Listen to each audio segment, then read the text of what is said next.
BGM 딱 들으면은 이 결혼식 이 BGM이거든요. 이게 예식 시작하기 전에 나오는 대부분 나오는 이 BGM인데 자 결혼식 얘기는 아니고 정치쇼 월요일 2부 외교의 달인 시간입니다.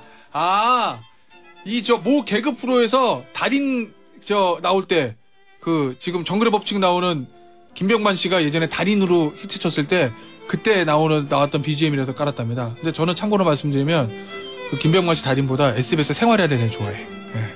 생활의 달인에 나오는 은둔 식달 뭐 이런 거 전 좋아합니다. 네. 참고를 하세요, 여러분. 어쨌든 외교의 달인 시간입니다. 자, 김동현 북한대학원 대학교 교수 박현주 중앙일보 기자 함께합니다. 안녕하세요. 예, 안녕하세요. 원래 이거 있는 코너인가요? 오늘 처음 하는 코너입니다. 근데 왜 외교의 달인으로? 부담을 드리겠어요. 잘하셔야 됩니다. 아, 그래요? 네. 그러면 네, 잘 못하시면 이거 없어지는 수가 있어요. 잘하셔야 됩니다. 없어져. 왜냐면 제가 외교의 달인이 아니니까. 저희는 그렇게 너무 겸손하시면 안 됩니다. 좀 외교보다 좀 크게 잡았으면 좋았는데. 외교 안보, 그렇죠. 안보의 달인. 안보의 달인. 네, 그렇죠. 네. 안보의 달인. 네. 자, 근데 제가 보니까 두 분이 원래 학교에서 이렇게 사제 연애 맺어진 관계다 뭐 이런 첩보가 입수돼가지고 본인은 그렇게 주장하는데 저는 그렇게 받아들이지 않습니다. 네, 아닙니다. 그렇습니까? 제가 북한대학원 대학교에서 네. 교수님을 통해서 이제 성장한 그런 북한에 대해 눈을 떴습니까? 네, 북한에 대해 눈을 뜬 교수님 수업이 빡세서 좀 도망 다니고 있긴 한데 제 수업을 안 듣습니다. 안 듣는 이유는 뭐 학점을 잘 짜게 준다든지 뭐 이런. 들을 땐 열심히 했는데 다음 학기에는 딱 교수님 수업 하나만 들으려고. 알겠습니다. 네. 분위기 좋은데 이거. 자, 근데 분위기는 좋은데 주제는 무겁습니다. 이 외교 안보란 게 항상 좀 무거운 주제잖아요. 가벼운데요? 가볍습니까? 네. 저는 항상 어려워서 이게 답도 없는 것 같고. 아니 그게 아니고 이제 주머니 담긴 게 세 무거운데 별로 담긴 게 없기 때문에 저는 가벼운데.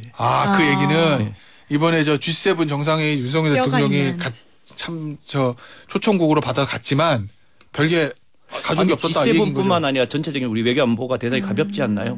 뭔가 준비되거나 전략적인 어떤 무게감이 있어야 되는데 그런 무게감이 지금 사실 1년 동안 보이지 않거든요. 그러니까 전략적 무게감이 없으니까 상당히 뭐랄까 외교의 부재죠. 안보의 부재라는 측면에서 대단히 모든 것이 G7뿐만 아니라 1년 동안의 외교의 어떤 성과나 모든 면이 가볍기 때문에 저는 가볍다고 평가합니다. 알겠습니다. 자, 일단 우리 김동욱 교수의 평가를 들어보셨고 하나씩 좀 디테일하게 좀 보죠. 이 한미일 정상회담 했잖아요. 핵심 의제가 삼국 안보협력 강화 요건데 일단 박 기자 어떤 메시지에 우리가 주목을 해봐야 돼요? 네, 이래서 일단 이 히로시마 G7 한미일 한다는 것을 많은 분들이 몇 달 전부터 알았던 게 사실 우리 외교가 이것을 기점에 두고 모든 게 몇 달 동안 돌아갔던 측면이 있어요. 그럼 히로시마에서 한미일 만나는 거 이게 5월에 있잖아요. 그러니까 역산해서 3월 초에는 강제징용 해법 발표가 나왔어야 되는 거고 그리고 우리 대통령이 가서 기시다 총리 만났어야 되는 거고 그리고 한미 정상회담 성공적으로 치렀어야 되는 거고 그래서 어제 한미일은 사실상 5분 안으로 끝나기는 했지만 그건 이제 2분 아닙니까? 거의 2분 5분도 안 돼서 거의 2분 만나서 이제 악수하는 정도로 끝났지만 그 전에 이제 한미일의 발판을 만들기 위해서 지금까지 막 달려온 측면이 있긴 하거든요. 그래서 이제 어쨌든 정부가 구상한 이 스케줄을 이렇게 완수를 했다는 의미가 있고 그리고 교수님 말씀대로 좀 가볍다고 지적해 주셨는데 사실 우리 그 위상이 올라간 거에 비해서 약간 외교적 역량이 좀 약간 못 미친다 이런 지적들 전문가분들 아쉬운 목소리 많이 나오긴 하지만 그래도 그 위상 자체는 많이 확인을 할 수가 있었어요. 가서 쿼드 국가들 다 양자 혹은 다자 정상회담 했고요. 그리고 오커스 국가 만났고 그리고 G7 전후로 이제 독일 총리 그다음에 캐나다 총리 EU 수장 다 우리나라 왔잖아요. 그래서 만났기 때문에 좀 G7 외교의 전기를 연 건 아닌가. 이게 근데 정부의 역량과 무관하게 어쨌든 우리나라에 이게 좀 올라가면서 함께 이뤄진 측면도 있고 별다른 탈 없이 또 마무리했다는 저는 생각이 듭니다. 그럼 그 얘기는 이제 향후에 언제 될지 모르지만 G8 되면 거기 8번째 국가로 참여할 수 있는 발판을 놨다? 예, 그리고 이번에 좀 이렇게 정부도 이 약간 시뮬레이션 트레이닝을 해야 된다는 생각이 드는 게 G8이 된다는 건 위상도 올라가지만 대가도 있거든요. 그렇죠. 우리나라랑 절대 상관없는 발 빼고 싶은 문제에 대해서도 이야기를 해야 되는 게 G8 이거든요. 그리고 또 우리나라 UN 안보리 비상임이사국 지금 다음 달 6일에 바로 이제 들어가는 투표에서 될 텐데 그런 식으로 국제적으로 위치를 하나 갖는다는 건 이야기를 해야 된다는 건데 거기에 대한 준비가 되어 있냐라는 거는 또 별개 문제인 것 같습니다. 알겠습니다. 자, 이 대통령실 발표를 보면 삼국 간 새로운 공조에 합의했다.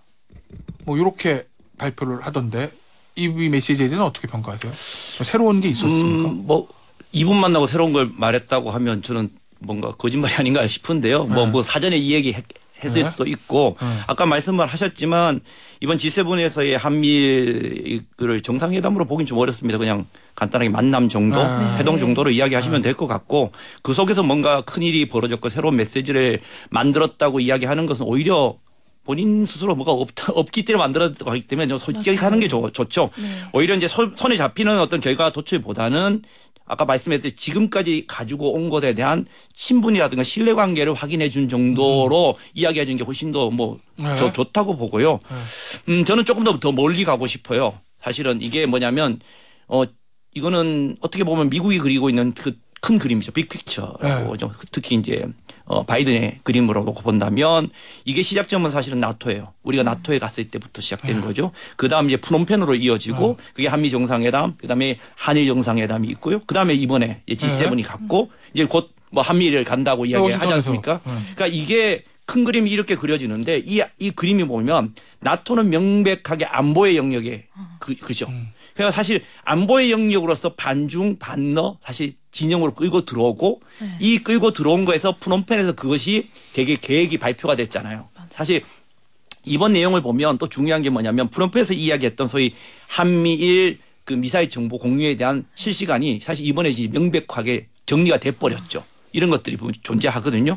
그러면서 이제 중간에 뭔가 필요한 게 있냐면 이제 우리가 미국을 가서 또 정리하고 그 과정 중에서 한일 간에 맞아요. 역사적인 문제를 소위 어쩌면 한미일의 공조라든가 군사적인 가는 거에 대한 그 허들이라고 하는 장애물이 돼 있는 거를 제거를 하고 뭐 1년에 이런 것들이 대단히 단계지고 체계적이고 속도를 내면서 가는 것에 이번에 어떤 거라고 보면 G7은 경제로 넘어가는 거거든요. 경제협력처럼 넘어가는 거거든요. 그러니까 결국은 이런 어떤 1년의 맥 속에서 이제 경제로 넘어가기 전에 한미일이 지금까지 했던 것이 대단히 잘 됐다. 신뢰할 수 있다라는 친분을 가지고 하는 그 중간 과정 정도의 것이고 그런 것들이 이제 완전히 정리되는 부분이 한미일로 가서 저는 두 가지가 합쳐진다고 봐요.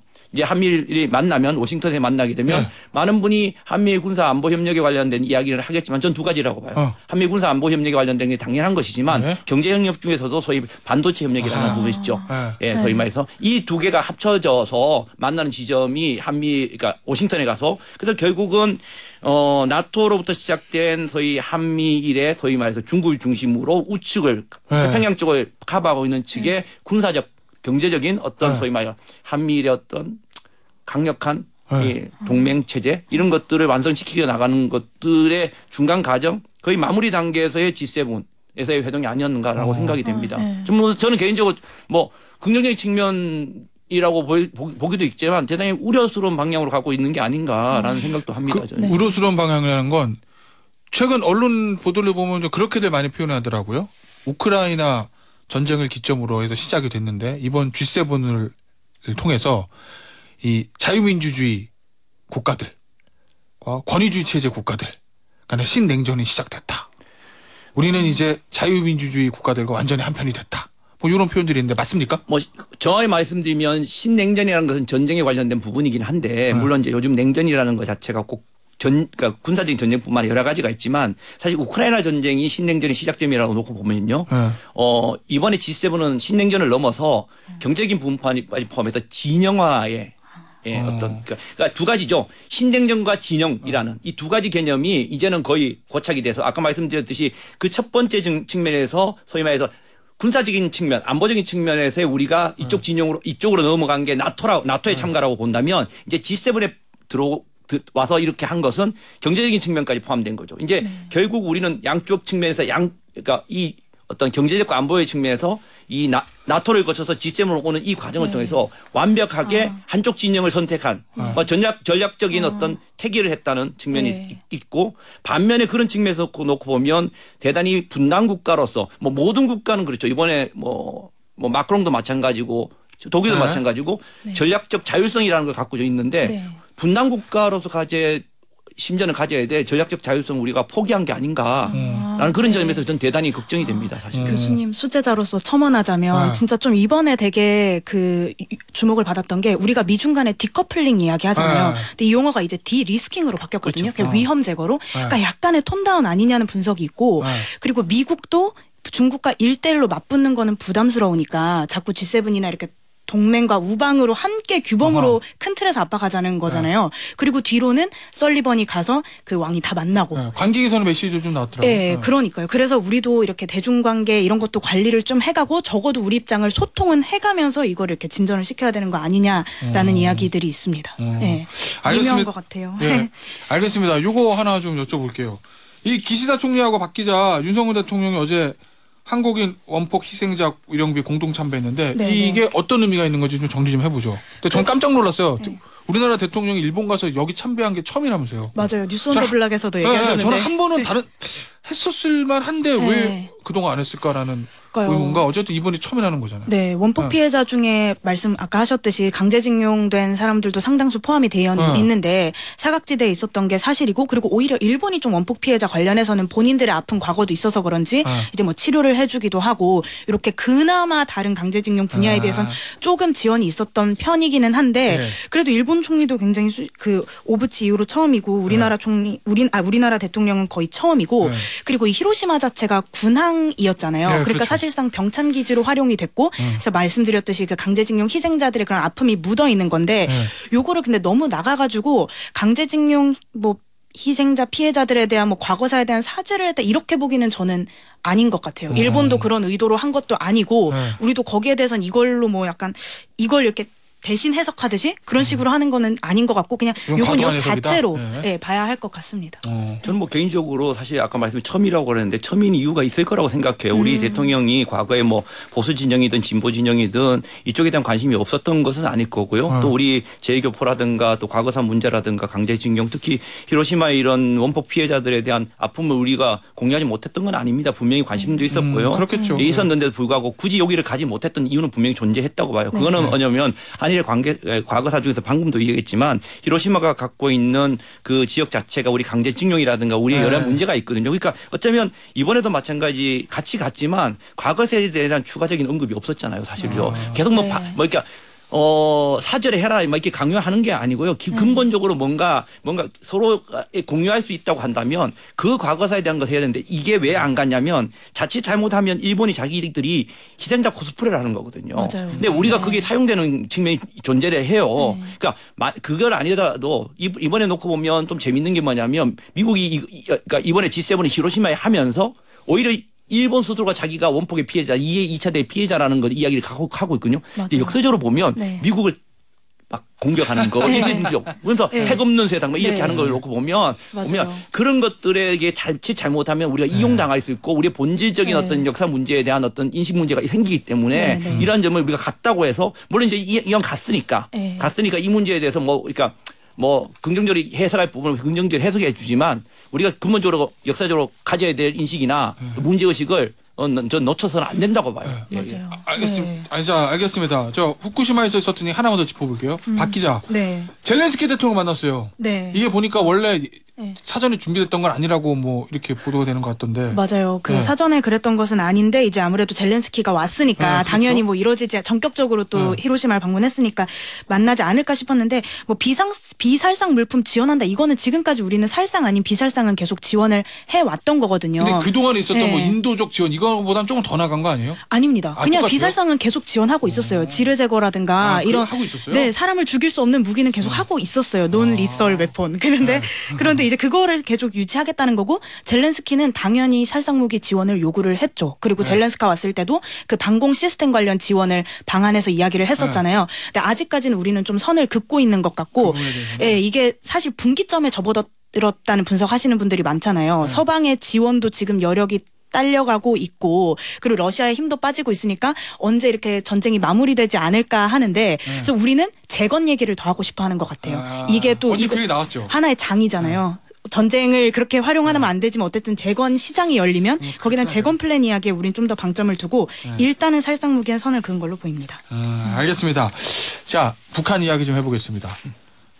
북한 일가족이 귀순했는데 네. 이게 보니까 왜 귀순했습니까? 물어보니까 극심한 식량 경제난, 코로나, 뭐 감시 이런 얘기를 주요 이유를 댔습니다.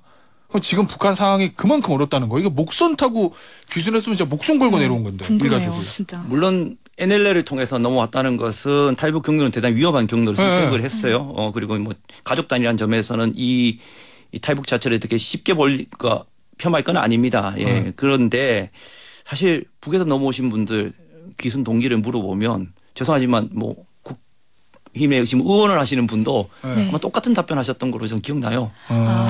아니 사실 북에서 오신 분한테 답변하면 북이 너무 좋습니다라고 답변한 사람이 있습니까? 다 뭐 식량난이 어떻고 다 이어하지. 사실 어쩌면 귀순 동기는 다 비슷비슷해요. 조금 차이가 있겠지만 뭐 쓰면 자기가 무슨 재직구 와도 똑같이 다 답변할 거 아니겠습니까? 그런데 이런 똑같은 답변을 너무 우리가 과도하게 해석할 필요는 없다고 생각합니다. 이런 답변 자체를 갖고 마치 지금 북의 어떤 뭐랄까 경제난이나 이런 것들이 없던 것이 새로 생긴 건 아니라고 봐요. 원래부터 있었고 이거 뭐 그건 저는 상수라고 봐요. 경제난. 경제난이나 이런 북한의 어려움이나 또 북한의 무슨 뭐 아까 말씀드린 뭐 얘들이 뭐 체제 교육을 받고 이런 것들의 염증을 아니 북은 70년 동안 그렇게 교육을 시켰고 그렇게 사는 교육시키는데 이게 무슨 새로운 것도 아니지 않습니까? 그런 측면에서 이것을 너무 과도하게 보는 것 그다음에 이런 것 때문에 북한의 지금 상황이 대단히 더 어려운 거 아니냐라고 해석하는 건 좀 적절치 않은 것 같고요. 오히려 이렇게 넘어왔다는 건 역사적으로 코로나 상황이 종식됐기 때문에 가능하다고 봐요. 왜냐면 오히려 왜냐하면 역사적인 게 코로나 상황이 있으면요 정말 더 타이트합니다. 그러니까 남쪽이든 북쪽이든 넘어가는 경계가 아주 심한데 이렇게 넘어올 수 있는 공간이 생겼다는 건 오히려 경계가 느슨해졌다는 의미가 되는 거죠 사실요. 그러니까 북중 관계도 지금 뭔가 튼다는 이야기도 나오기 때문에 뭔가 조금 이게 소위 말 우리가 경계라고 하지 않은 지점이 느슨해졌을 수 있다는 측면이 오히려 역설적이 있고요. 또 한편으로 또 보면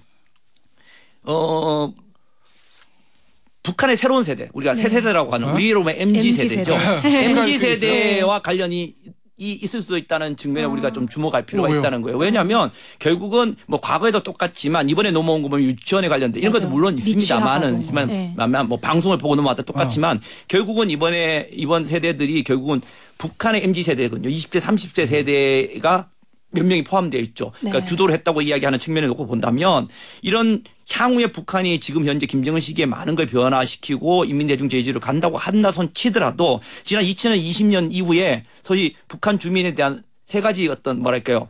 그 사회통제법을 만들었거든요. 뭐 언어에 관련된 법도 있었고 그다음에 문화배격법이라는 것도 만들고 뭐 청년에 관련된 법을 만들었습니다. 이런 것들이 대단히 뭐랄까 북한 신세대들한테 먹히는 면도 있고 그렇지 않은 면도 있다고 봐요. 그래서 이번에 저는 탈북은 오히려 그들을 기순 동기보다는 어떤 새로운 세대가 넘어오는 것들과 북한의 상황 자체 이런 것들을 조금 더 다 면밀하게 보는 게 좋지 않을까 생각합니다. 자, 알겠습니다. 박 기자, 북한 얘기 좀 더 해보죠. 네.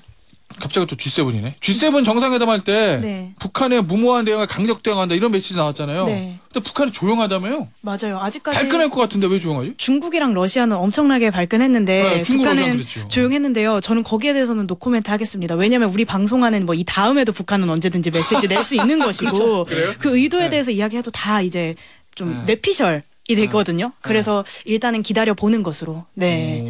보통은 이런 거 있으면 하나씩 얹었어요. 왜냐하면 이번에 올해 들어서 김여정 부부장이 냈던 첫 담화가 우크라이나 관련한 거였거든요. 그래서 최근에 북한이 제일 좋아하는 말이 북중러인 것 같아요.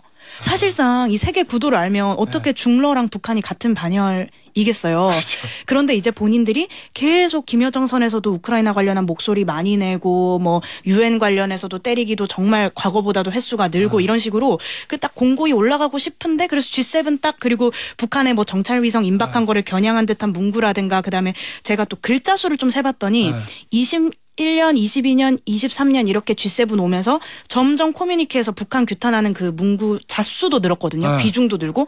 그럼 등판할 만한데 안 하는데 그건 저도 모르겠습니다. 네. 어떻게 보세요? 저는 조만간 할 거라고 봐요. 똑같이 보는데 이게 순서가 있다고 생각을 해요. 왜 그러냐면 G7에서 북을 소위 말해서 이제 이야기한다는 거 아까 말씀드렸지만 거기에 직접적으로 딱 반응을 하잖아요. 근데 지금 사실 한미일 군사협력이라든가 이 G7이 북한에 대응하는 게 아니잖아요. 맞아요. 결국은 중국과 러시아를 대응하는 거거든요. 근데 북한이 너무 세게 이야기하면 G7이나 또 한미 군사훈련이 자신들이 소위 말해 한미 군사훈련을 중국이나 러시아를 대응하는 게 아니라 북한 위협 때문에라는 명분을 만들고 다시 대중을 숨겨놓은 거잖아요. 근데 거기에 대놔놓고 북한이 뛰어나와 버리면 네. 그걸 정말 정당화시켜 버리거든요. 교수님 맞네요. 예, 그러니까 북은요 네. 기다리는 거예요. 네. 본인들은 나를 이야기하는 거는 그냥 뭐라 그럴까요? 레토릭이고 네, 그냥 네. 밑에 깔린 밑밥이야라는 거군요. 그러니까 그러기 때문에 오히려 그 판을 알고 저 같으면요 조금 뭐 기다렸다가 그냥 러시아와 그러니까 이 판은 너희들이 지금 이러는 거는 나 때문이 아니라 중국과 러시아 때문이라는 것을 알고 있어라고 하고 중국과 러시아가 먼저 반응을 하고 난 다음에 그 다음에 자기가 하는 것이지 뭐 이게 계산적으로 내가 중국보다 러시아보다 밑에 이런 개념이 아니에요. 네, 이 네. 중국과 러시아와 네. 북한은 어떤 동맹 관계도 아니고요. 네. 그렇다고 이게 개선으로 이렇게 있는 관계도 아니고 맞아요. 어떻게 보면 대단히 협력적이고 네. 눈치가 빠른 관계예요. 서로 뭐 네. 고기 끄다 내가 네. 먼저 갈게 이런 관계라고 봅니다. 알겠습니다. 그런 장면도 훨씬 더 전 전략적이라고 봐요. 네. 자, 마지막 하나 더 짚어보죠. 서울대 싱크탱크인 국가미래전략원 보고서라는 게 있다고 합니다. 여기 보니까 북한의 7차 핵실험 가능성. 네. 올해는 20%, 내년 이후 50%로 증가. 제가 왜 올해 안 해요? 근데 제가 이 질문 보고 되게 재밌었던 게 교수님한테 핵실험 물어볼 거면 전화하지 말라고 지난해 모든 많은 제자들이 혼났거든요. 근데 그래요? 그리고 교수님이 절대 막 우리 5월에 막 날짜까지 박아서 보도 나올 때 교수님이 안 할 수 있다고 그런 거에 하지 않고 자기 스케줄 간다고 얘기해 주셨는데 정말 그대로 됐고 근데 오늘 이 질문이 있어서 재밌었어요. 뭐 그렇다고 제가 또 욕할 건 아니고요. 예, 모르겠습니다. 묻지 말라. 여기 뭐 이번에 저는 이 서울대학교에서 발표한 이 보고서를 보지는 못했고 뭐 마침 이야기하셔서 요약된 것만 잠깐 봤는데요. 거기 보니까 뭐 왜 20% 물론 작년에는요. 모든 전문가에 의하면 거의 100%였어요. 아니 99%였죠. 죄송하지만 저만 빼고. 맞아요. 교수님 진짜 빼고. 외롭게 싸웠는데요. 네. 지금 뭐 벌써 한 1년 몇 개월 임박이라는 단어, 조만간이라는 단어만 쓰면 벌써 북한은 제 7차 핵실험이 아니라 지금 한 20차 핵실험을 해야 될 거예요. 사실요. 근데 맞아요. 어쨌든 지금 와서 딱 꼬리를 내리고 조금 이렇게 이야기하는데 기본적으로 저는 기술적으로 북한이 물론 뭔가 필요는 있을 수도 있겠지만 굳이 이렇게 하지 않아도 북은 기술적으로 지금 본인들이 미사일을 쏠 수 그러니까 실을 수 있는 크거나 작거나 모든 미사일을 만들었고요. 결국은 이거는 정책인 메시지, 정책인 어떤 의도인데 결국은 여기도 뭐 서울대학교도 나오지만 두 가지가 있습니다. 뭐 중국이 말려서 안 한다? 참 과연 그럴까요? 중국이 말려서 20%? 저는 그 분석이 과연 맞을까 좀 캐션 마크라고 생각하고 두 번째 앞으로 왜 하느냐 점점 늘어나냐 미국이 말 안 듣고 남쪽이 말 안 들면 그 에스컬레이션 점점 올라가서 올라갈 것이다. 그러면 북한이 7차 핵실험하고 8차 핵실험이면 그러면 미국과 한국이 양보하고 들을 거란 생각인가요? 그거는 맞아요. 특히 미중이라는 갈등 구조 이 구도가 심면 점점 더 자기 뜻대로 안 될 건데 그걸 하면 할수록 더 한다. 그러니까 그런 분석 자체가 저는 좀 퀘션이에요. 맞고 틀림 떠나서. 그런 측면에서 저는 7차 핵실험 가능성은 오히려 북이 만약 하게 되면 미중이라는 갈등 구조가 심해지고 이런 구조 속에서 지금 이번에도 마찬가지 보면 재밌는 건 뭐냐면요. 이번 쪽에서 뭐냐면 러시아가 뭐냐면 핵 없는 세상을 이야기하면서 저희 시간이다. 네. 재밌는 얘기는 이거 재밌는 이야기인데 다음에 얘기하죠. 예. 알겠습니다. 오늘 여기서 마무리하죠. 지금까지 김동욱 교수, 박현주 기자였습니다. 감사합니다. 감사합니다. 예.